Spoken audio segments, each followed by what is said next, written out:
عشق کیا ہے؟ کام اس کا، کام کا معیار کیا؟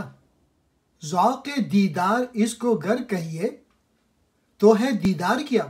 معنی دیدار آن پیغمبر آخر زماں، اپنے اوپر ان کی تعلیمات کو کرنا روا، اس طرح دنیا میں رہ جیسے رسول انس و جاں، تاکہ تو بھی ان کی صورت ہو قبول انس و جاں۔ دیکھ پھر خود کو یہی محبوب کا دیدار ہے، ان کی سنت در حقیقت سر از اسرار ہے۔ یہ بتا دے کیا ہے دیدار خدائے نو سپر، حکم بن جس کے نہیں کرتے ہیں گردش ماہ و مہر۔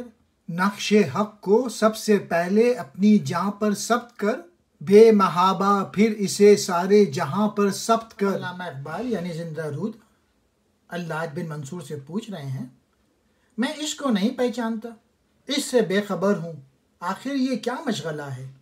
کیا یہ کسی کے دیدار کا ذوق ہے؟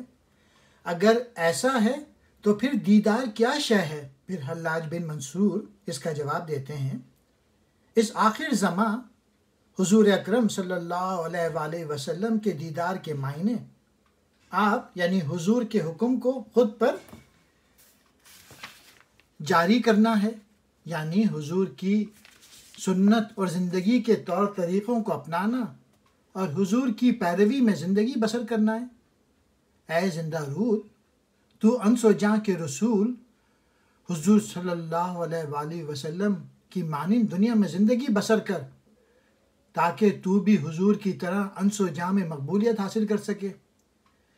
جن و انس تجھ سے محبت کریں، پھر تو خود کو دیکھ، یہی حضور کا دیدار ہے۔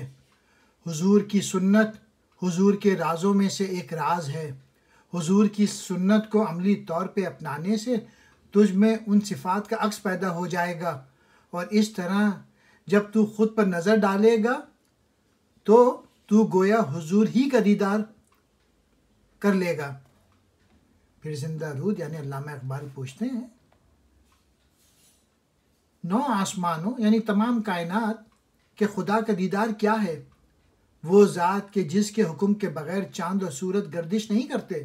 تو حلاج بن منصور جواب دیتے ہیں، سب سے پہلے تو حق کا نقش اپنی جان میں ڈالنا ہے، پھر اسے ساری دنیا میں ڈالنا ہے۔ گویا جسے دیدار حق کی آرزو ہے وہ پہلے خود میں خدائی صفات پیدا کرے، پھر اپنے عمل سے ان صفات کا مظاہرہ اہل دنیا کے سامنے کرے، یعنی ان کے ساتھ وہی روش اختیار کرے جو خدا اپنے بندوں کے ساتھ کرتا ہے۔